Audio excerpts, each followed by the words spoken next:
Meanwhile, Bolu and her daughters faded into the background, ignored by Dele and Kemi.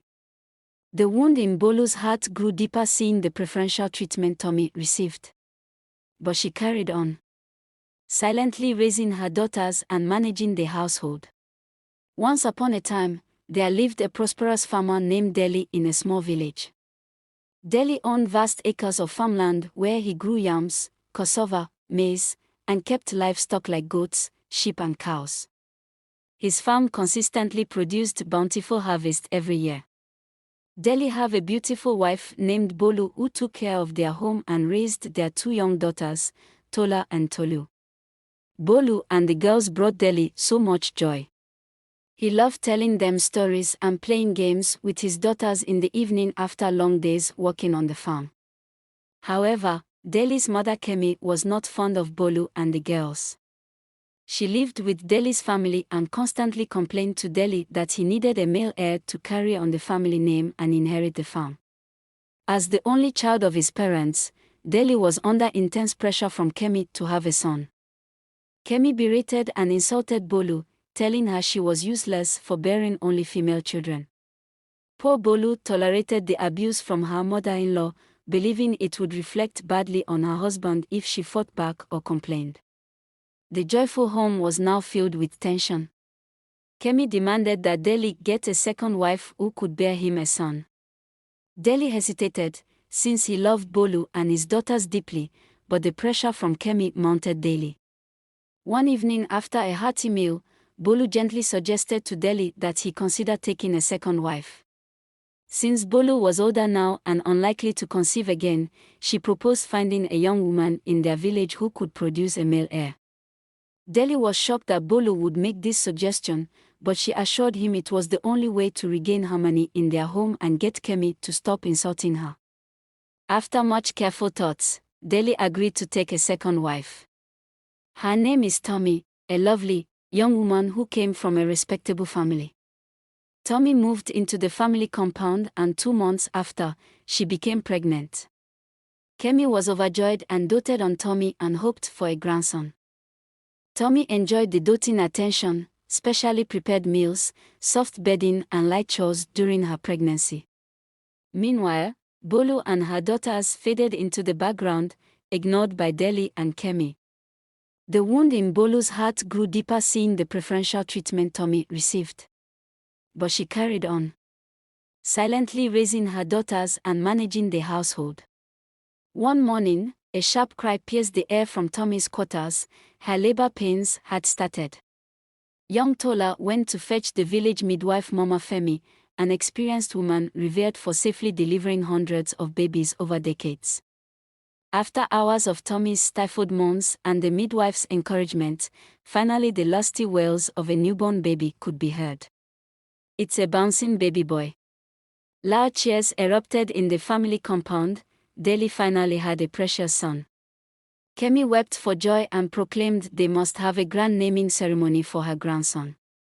Dele beamed with pride at the sight of his son and made plans for a huge feast. He named his son Leke, meaning triumph. In the following years, young Leke was spoiled rotten by his loving father and grandmother. They catered to his every need and showered him with the finest clothes, toys, and attention. Dele spent long hours telling Leke stories of their ancestors and teaching him about the land and livestock so he could inherit the farm someday. Leke grew into a mischievous, confident boy accustomed to getting his way all the time. Meanwhile, Tola and Tolu struggled for attention and access to their father. Whenever they tried speaking to him, Dele would brush them off saying he is busy with Leke. The girls yearned to return to school but Dele refused, stating that educating girls was pointless since their place was in the kitchen learning wifely duties.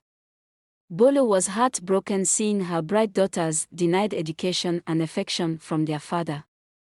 The once nurturing and lively home descended into gloom and resentment. The girls learned cooking, cleaning and sewing from their mother while Leke spent long days trailing his father on the busy farm. Every market day, he will buy new toys and sweets just for Leke, ignoring Tolu and Tola's longing glances. Kemi too barely acknowledged her granddaughters anymore. When Tola turned 16, Bolu approached her brother-in-law, a popular tailor in a nearby village, requesting him to take Tola as an apprentice in his shop. Femi gladly accepted since Tola showed interest in embroidery and apparel design during her home lessons with Bolu. A year later, Tolu became an apprentice to Amina, a friend of Bolu's known for her colorful, hand-woven traditional fabric. Several years on, Tola became one of the most talented Hadri textile designers in the region, with customers flocking to buy her stunning patterned cloths. Tolu wove luxurious traditional fabric that were in high demand for special occasions. Even Kemi grudgingly acknowledged the girl's success when neighbors praised the fine craftswomanship of her granddaughters, though she never expressed it directly to them. Both girls married young men from neighboring villages and left the family home. Bolu missed her daughters but took pride in their hard-earned achievements.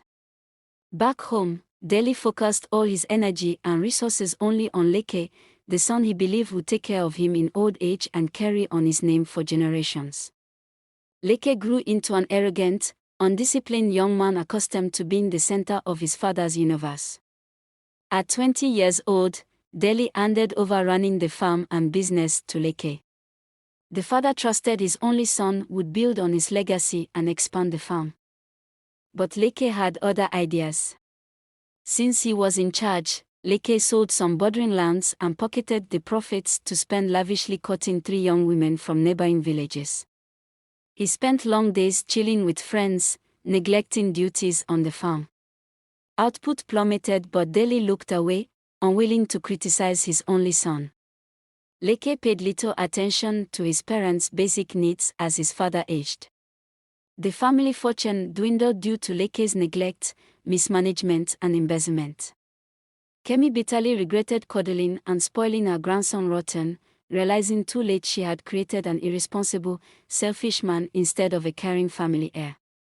One day, a businessman from the city named Chief Okafor visited the village announcing plans to invest significant capital to bring modern agricultural technology and production facilities. He enticed villagers with big promises of bumper profits if they leased their lands.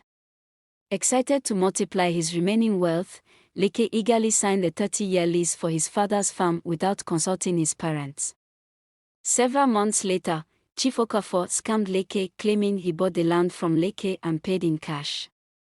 Dele watched helplessly as decades of family legacy crumbled to dust in one day due to his son's foolishness and greed. Now nearing 90 years old Dele lived on small parcels of land donated by sympathetic villagers. He made a terrible mistake raising his only son with no discipline, morality, or work ethic. Leke's wives deserted him after he was ruined, while his neglected sisters Tola and Tolu wanted little if nothing to do with their arrogant failed brother. Dele lived out his final lonely years wishing he had valued his daughters equally to his son. He regretted denying Tola and Tolu education that would have allowed them to better steer the family business. Bolu forgave Dele on his deathbed when he tearfully apologized for neglecting her for Tomi under pressure from his mother Kemi. This story holds important lessons on avoiding gender bias, raising disciplined children, and sharing family duties equally amongst offspring regardless of gender, so no single heir bears the full weight. I hope you enjoyed the story. If so, please like the video and subscribe to the channel. And don't forget to turn on the notification bell for more stories like this one. Goodbye.